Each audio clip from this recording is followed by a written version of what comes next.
Olá, queridos alunos. Hoje nós vamos falar dos sujeitos processuais, aquelas pessoas que atuam no processo.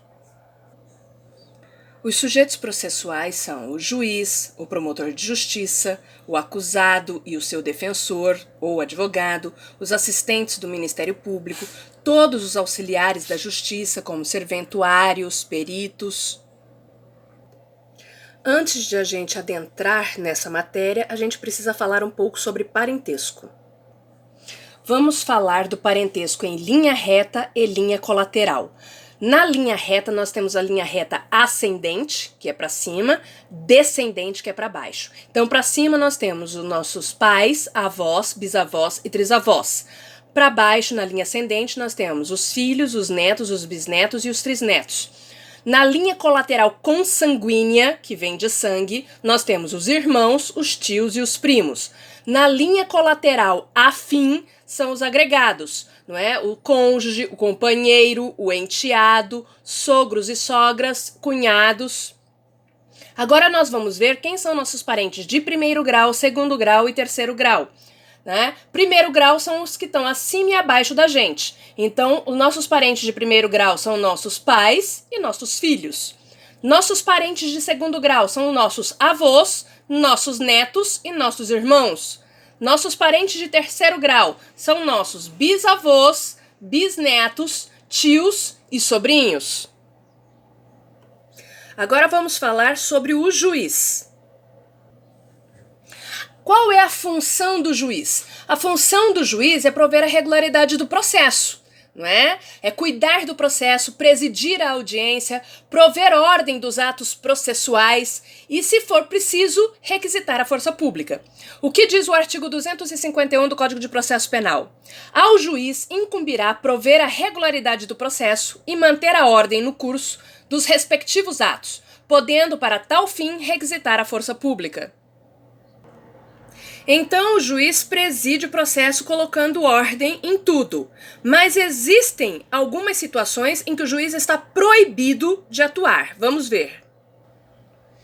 O juiz ele está proibido de atuar no processo onde o seu cônjuge ou parente, né, consanguíneo ou afim até o terceiro grau, seja o promotor de justiça ou o defensor público nesse caso. Também está proibido se ele exerceu outra função anterior nesse processo. Por exemplo, se ele foi delegado de polícia, antes de ser juiz, ele foi delegado de polícia e ele atuou como delegado no inquérito policial deste processo. Se ele foi testemunha no mesmo processo, ou seja, se ele foi chamado como testemunha nesse processo, ele não pode atuar como juiz. Se ele foi juiz em outra instância, não é? Então, no caso, se ele já trabalhou em outra comarca e ele se manifestou neste processo, então ele não pode pegar este processo agora como magistrado. No caso aqui, se ele mesmo, ou seu cônjuge, ou qualquer parente até o terceiro grau for parte interessada nesse processo, tiver algum interesse nesse processo. Dentro do juízo coletivo, os juízes entre si não podem ser cônjuges nem parentes de terceiro grau. Agora, um detalhe, né? Com a dissolução do casamento, aqui quando a gente fala em cônjuge, que é a linha colateral afim, né? Com a dissolução do casamento, põe-se fim a essa proibição, desde que não haja filhos. Mas mesmo pondo fim a essa proibição, não pode atuar neste processo nem o sogro, nem o padrasto, nem o cunhado, nem o genro, nem o enteado do juiz. Então vamos ver o que fala o artigo 252. O juiz não poderá exercer jurisdição no processo em que tiver funcionado seu cônjuge ou parente, consanguíneo ou afim, em linha reta ou colateral até o terceiro grau, inclusive como defensor ou advogado, órgão do Ministério Público, autoridade policial, auxiliar da justiça ou perito. Ele próprio houver desempenhado qualquer dessas funções ou servido como testemunha. Tiver funcionado como juiz de outra instância, pronunciando-se de fato ou de direito sobre a questão. Ele próprio ou seu cônjuge ou parente, consanguíneo ou afim, em linha reta ou colateral, até o terceiro grau, inclusive for parte ou diretamente interessado no feito. Nos juízos coletivos não poderão servir no mesmo processo os juízes em que forem entre si parentes, consanguíneos ou afins, em linha reta ou colateral, até o terceiro grau, inclusive. O impedimento decorrente da proibição, decorrente de parentesco por afinidade, cessará pela dissolução do casamento que tiver dado causa, salvo sobrevindo descendentes. Mas ainda que dissolvido o casamento sem descendentes, não funcionará como juiz o sogro, o padrasto, o cunhado, o genro ou enteado de quem for parte no processo. Agora nós vamos falar da suspeição. Nós falamos da proibição, vamos falar agora da suspeição. O que é suspeição? Quando o juiz ele é suspeito, ou seja, ele não será imparcial nos processos, ele tenderá para um lado. Então, quando que o juiz vai ser considerado suspeito? Quando ele for amigo ou inimigo das partes, não é?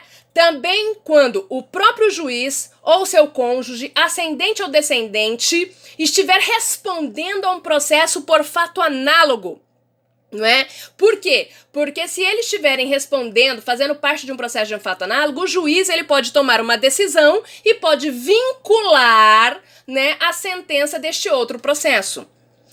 Também será considerado suspeito o juiz que for réu num processo onde o seu cônjuge ou parentes for o juiz. Não é lógico, vai favorecer o réu, no caso o juiz.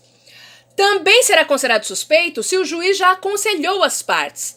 Existem situações em que as pessoas vão procurar resposta no fórum e aí pedem um conselho, pedem uma ajuda para o promotor, para o juiz.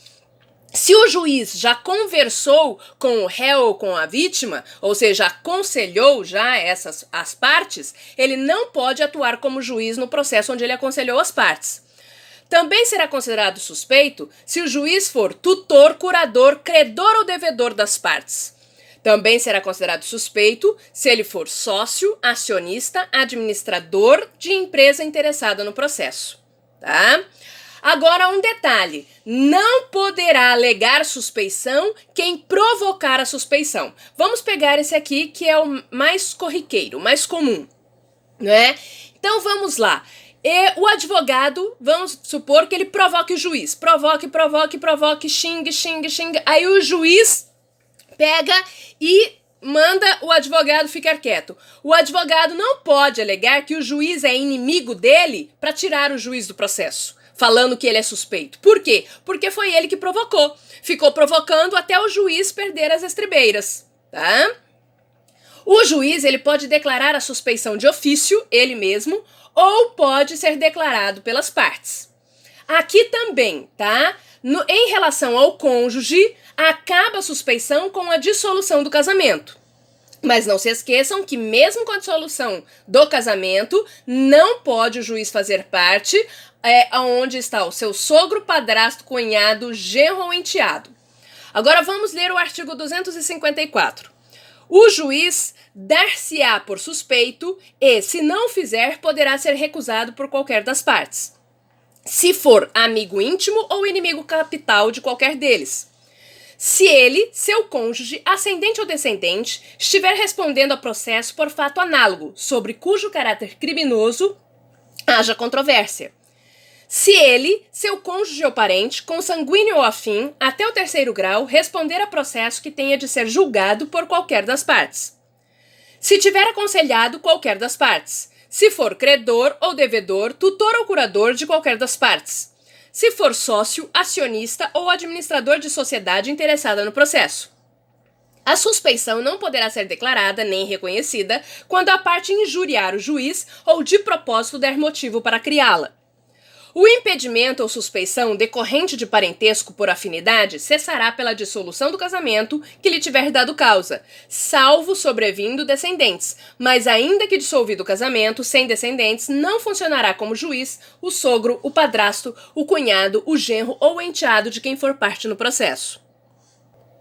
Então nós vimos que existem duas situações. O juiz ele pode estar proibido de atuar no processo, como ele pode ser considerado suspeito. A proibição ele é absoluta, ele não pode atuar de maneira alguma. A suspeição ela tem que ser declarada ou de ofício pelo juiz ou pelas partes, tá? A proibição, em regra, é porque existe algum parentesco do juiz com o promotor de justiça, com o advogado, com o defensor, com o réu, com a vítima, com as testemunhas. E na suspeição é quando existe aí uma relação de amizade, inimizade, de tutor, curador, sócio, acionista, ou quando algum parente tiver interesse no processo que o juiz está atuando. Agora nós vamos falar do Ministério Público. Qual é a função do promotor de justiça? Fiscalizar a execução da lei, saber se a lei realmente está sendo cumprida e também de promover a ação pública. Como promover a ação pública? Pelo oferecimento da denúncia, né? A denúncia é uma peça que o promotor de justiça faz para dar início à ação penal pública. Quando que eu sei que a ação penal ela é pública? Isso está previsto nos crimes, né? Então, em regra, a maioria dos crimes são de ação penal pública. E aí depende do Ministério Público ofertar a denúncia. Se ele é de juízo comum, ele vai oferecer até 8 testemunhas, arrolar até 8 testemunhas. No plenário do júri são 5 testemunhas, no juizado 3. Apenas uma curiosidade aqui. Agora, o promotor de justiça também tem a mesma proibição que o juiz e a mesma suspeição. Vamos ver aqui o artigo 257. Ao Ministério Público cabe promover privativamente a ação penal pública na forma estabelecida neste Código e fiscalizar a execução da lei.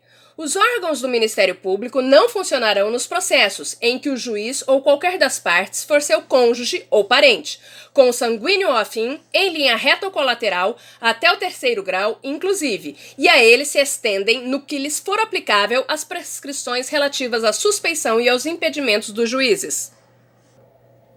Então, cabe ao promotor fiscalizar a execução da lei e propor a ação penal pública por meio do oferecimento da denúncia, né? Nós sabemos também que estão proibidos de atuar, né, que é o impedimento, estão proibidos de atuar os promotores de justiça que são parentes, né, do juiz, do advogado, das testemunhas, do réu, da vítima, e estão suspeitos de atuar os promotores de justiça que são amigos ou inimigos do juiz, né, do advogado, do defensor, do réu, da vítima, das testemunhas, tá certo?